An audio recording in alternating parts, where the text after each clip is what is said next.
امن و امان صرف خیبر پختونخوا کا نہیں پورے پاکستان کا مسئلہ ہے، بلکہ اگر میں یہ کہوں کہ پورے خطے کا مسئلہ ہے تو یہ بے جا اس لیے نہیں ہوگا کہ افغانستان، پاکستان، ایران اور بھارت بذات خود جو اپنے آپ کو اس علاقے کا بہت بڑا تیسمار خان کہتا ہے، وہاں پر بھی امن و امان کے مسائل ہیں۔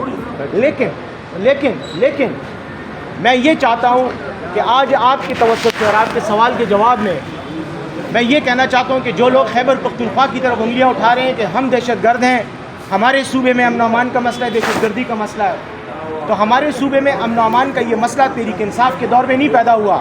یہ مسئلہ 1979 میں 1979 میں جب سوویت یونین نے افغانستان پر حملہ کیا اس وقت سے یہ مسائل ہے۔ یہاں پر ایک سول وار کی کیفیت ہے، یہاں پر دہشت گردی پیدا ہوئی۔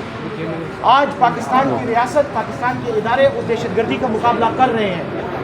میں یہ سمجھتا ہوں کہ اس مسئلے کو خیبر پختونخوا کے سر پہ تھوپنا نہ صرف پاکستان کے ساتھ زیادتی ہے بلکہ خیبر پختونخوا کے عوام کے ساتھ بھی زیادتی ہے، اس لیے کہ یہ قومی سلامتی کا مسئلہ ہے۔ کسی بھی ملک میں ٹیررزم، دہشت گردی، نیشنل سیکیورٹی کا ایشو ہوتا ہے، اور نیشنل سیکیورٹی کا ایشو ہمیشہ مرکزی حکومت کی ذمہ داری ہوتی ہے کہ اس کے تدارک کے لیے اقدامات کیے جائیں۔ ہماری فیڈرل گورنمنٹ اس مسئلے سے اپنے آپ کو بالکل سائڈ پر رکھ کر صرف الزامات کی سیاست کر رہی ہے، جو کہ انتہائی شرمناک بات ہے۔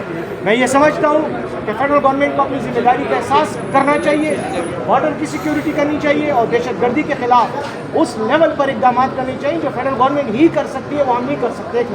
دوسری بات، کرم کا آپ نے کہا، کرم میں یقیناً پرابلم تھا۔ کرم میں میں خود بھی گیا، اس پیس ٹاکس کا میں بھی حصہ تھا۔ کرم میں ہم نے وہاں پہ 2-3 دن قیام کیا، ہم نے اہل تشیع سے بھی ملاقات کی، اہل سنت سے بھی ملاقات کی، اور اس کے نتیجے میں سیز فائر کروایا، ایک دوسرے کی لاشیں جو ان کے قبضوں میں تھیں وہ واپس کروائیں، قیدی واپس کروائے، یہاں تک کہ خواتین قیدی بھی واپس کروائیں۔ سیز فائر کا اعلان ہوا، مجموعی طور پر وہ سیز فائر آج بھی برقرار ہے۔ ہاں البتہ بعض مخصوص علاقوں میں جھڑپیں ہو جاتی ہیں، جیسے بگن کا علاقہ ہے، جیسے مقبل کا علاقہ ہے، وہاں پر کچھ ہنگامے دوبارہ ہوئے ہیں، لیکن ان پر فوری طور پر کنٹرول بھی کر لیا جاتا ہے۔ مجھے امید ہے کہ انشاءاللہ جب ہمارا جرگہ، گرینڈ جرگہ بھی شروع ہو چکا ہے، گرینڈ جرگہ وہاں ایکٹیویٹ ہو چکا ہے، وہ لوگوں سے ملاقاتیں کر رہے ہیں۔ یہ گرینڈ جرگہ پہلے بھی کام کر رہا تھا، اب اس کو دوبارہ سے فعال کر دیا گیا ہے، اور وزیر اعلیٰ خیبر پختونخوا نے کوہاٹ میں گرینڈ جرگے کی فعالی کا اعلان بھی کیا، اور ساتھ ہی ساتھ جو دونوں طرفین نے مورچے مضبوط بنائے، بنکر بنائے ہوئے ہیں، ان کی تباہی کا، ان کو بھی گرانے کا، مسمار کرنے کا انہوں نے حکم دیا ہے۔ جہاں تک ادویات اور کھانے کا تعلق ہے، کھانے پینے کی اشیاء کا، ادویات کے لیے خیبر پختونخوا کے وزیر اعلیٰ نے اپنا ہیلی کاپٹر بھی ڈونیٹ کیا ہے کہ جب بھی ضرورت ہو ہیلی کاپٹر کے ذریعے بھی ادویات بھیجائی جا سکتی ہیں۔ ایمرجنسی ادویات آج بھی وہاں موجود ہیں۔